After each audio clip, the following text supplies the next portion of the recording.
ബൊമ്മ ആരാ ആരാ തന്നെന്നറിയല്ലേ മോൾക്ക്? ലൈവിൽ ഇപ്പം ജാസ്മിന് പുറത്തെ പല ഹിന്റുകളും കൊടുത്താണ് ജാസ്മിൻ്റെ ഒപ്പം നിൽക്കുന്നത്. അതിലൊരു പ്രധാനപ്പെട്ട സാധനമാണ് ആ ബൊമ്മ ആരാ നിനക്ക് തന്നു വിട്ടതെന്ന് അറിയണ്ടേ എന്ന് ജാസ്മിനോട് ചോദിക്കുന്നുണ്ട്. ജാസ്മിൻ അതിനൊന്നും കേൾവി കൊടുക്കുന്നില്ല. ജാസ്മിൻ പറയുന്നത് ഞാൻ പറയാൻ ഉദ്ദേശിക്കുന്ന ഒന്നുമല്ല, നിങ്ങൾ വിചാരിക്കുന്ന എൻ്റെ മനസ്സിലുള്ളതല്ല, ഞാനിവിടെ കാണിക്കുന്ന ഒന്നുമല്ല പുറത്ത് വരുന്നതെന്നൊക്കെ എനിക്കിപ്പോൾ മനസ്സിലായി, നിങ്ങളൊക്കെ അഭിനയിക്കുക എന്നുള്ള രീതിയിൽ ജാസ്മിൻ സംസാരിക്കുന്നുണ്ട്. ജാസ്മിൻ തന്നെ പറയുന്നുണ്ട് ജാസ്മിൻ്റെ ഉപ്പയും ഉമ്മയും ജാസ്മിനോട് ഇപ്പോൾ അഭിനയിച്ചുകൊണ്ടിരിക്കുക എന്നുള്ളത്. ജാസ്മിൻ തന്നെ ഇപ്പോൾ അത് പറയുമ്പോൾ നമ്മളത് ശരിവെക്കാതിരിക്കാൻ പറ്റിയല്ല. സാധാരണ പ്രേക്ഷകർക്ക് ഇപ്പോൾ എനിക്ക് കണ്ടപ്പോഴും അങ്ങനെ തന്നെയാണ് തോന്നിയത്. ഭയങ്കര കാമായിട്ടും ഭയങ്കര ക്ഷമയോടെയാണ് അദ്ദേഹം സംസാരിക്കുന്നത്. ഇതുപോലൊരു പ്ലാറ്റ്ഫോമിൽ അങ്ങനെ പറ്റുള്ളൂ എന്ന് നമുക്കറിയാം.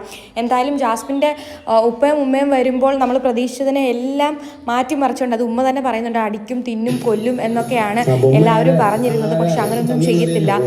ഞങ്ങൾ നിന്നീയൊരു തെറ്റ് ചെയ്തു, അത് ഞങ്ങളല്ലേ ക്ഷമിക്കേണ്ട, നിൻ്റെ ഉപ്പയും ഉമ്മയും അല്ലേ ഞങ്ങളന്ന്. അപ്പോൾ എന്തായാലും ഈ ബൊമ്മയുടെ കേസിൽ എന്തോ ഒരു സാധനമുണ്ട്. അത് മിക്കവാറും അഫ്സൽ കൊടുത്തു വിട്ട ബൊമ്മയായിരിക്കും എന്നാണ് തോന്നുന്നത്. പക്ഷേ ഇപ്പോഴും അഫ്സൽ ജാസ്മിനെതിരെയായിട്ടുള്ള പോസ്റ്റുകളും കാര്യങ്ങളും ഒക്കെ സോഷ്യൽ മീഡിയയിൽ പബ്ലിക്കായിട്ട് പോസ്റ്റ് ചെയ്യുന്നുണ്ട്. അപ്പം അതിൻ്റെ സത്യാവസ്ഥ എന്താണെന്നുള്ളത് അറിയത്തില്ല. ഇനിയിപ്പോൾ ജാസ്മിൻ ഇപ്പോഴും അഫ്സൽ പുറത്തുണ്ട് എന്നുള്ളൊരു ഹിൻറ്റ് കൊടുക്കാൻ വേണ്ടിയിട്ടാണോ, അവളുടെ ഗെയിമിൽ അത് ബാധിക്കാതിരിക്കാൻ വേണ്ടിയിട്ടാണോ ജാസ്മിൻ്റെ ഉപ്പ അതങ്ങനെ പറഞ്ഞു എന്നുള്ളതൊന്നും നമുക്കറിയത്തില്ല. എന്തായാലും ആ ബൊമ്മയുടെ പിന്നിൽ എന്തോ ഒരു വലിയ സത്യാവസ്ഥയുണ്ട്. അത് എപ്പോഴെങ്കിലും ലൈവിൽ വെളിപ്പെടുത്തുവാണെങ്കിൽ അപ്പം തന്നെ ലൈവ് അപ്ഡേറ്റ്സുമായിട്ട് നമ്മുടെ ചാനലിൽ വീഡിയോ കാണുന്നതായിരിക്കും. അപ്പോൾ അത് കാണാൻ വേണ്ടിയിട്ട് എല്ലാവരും ഒന്ന് ചാനൽ സബ്സ്ക്രൈബ് ചെയ്തേക്കുക.